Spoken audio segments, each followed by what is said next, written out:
You mentioned the upcoming election. I know that's something that is on everyone's mind with just 3 weeks left, less than 3 weeks. You wrote the book a number of years ago, Why Government Can't Save You. Shepherd us a little bit, shepherd our hearts, because it's difficult not to become anxious when we think about what maybe could happen in November. Mm-hmm.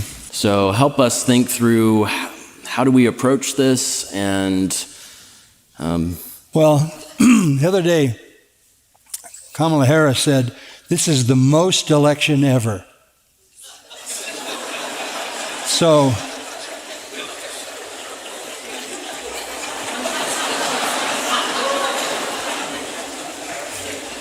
and then in a meeting, somebody cried out, "Jesus is Lord." Did you see that? Somebody said, "Jesus is Lord," and she immediately said, "You're in the wrong place." What else do you need to know? Jesus is not Lord in that place. Now, I'm not saying that Jesus is not Lord over the universe. I'm not saying that Jesus is more Lord over the Republicans, but I'm telling you, he's not there. Not when you kill babies and mutilate children and destroy marriage. So the simple thing in this kind of election is you can't be on that side. You take the best of, maybe not the best choices, you take the best. Who's going to do the most? Or you could do it negatively. Who would do the most damage to the family? Who would do the most damage to children? Who would do the most damage to the culture? Who would do the most damage to morality?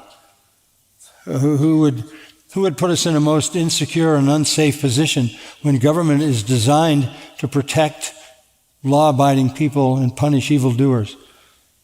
I mean, it's a clear-cut choice. It's not.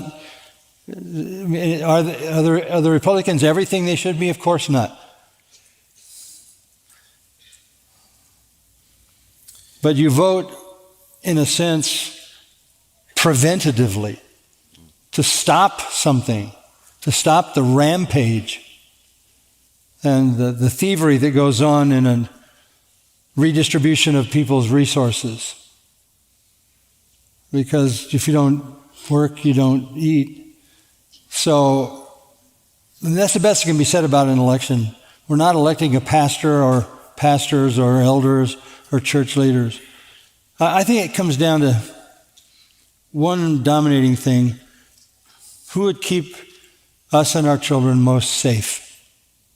Safe from the encroachment of enemies, terrorists,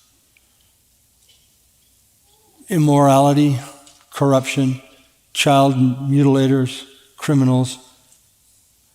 Because that's government's role, to protect those who do good and punish those who do evil. So who is most likely to do that?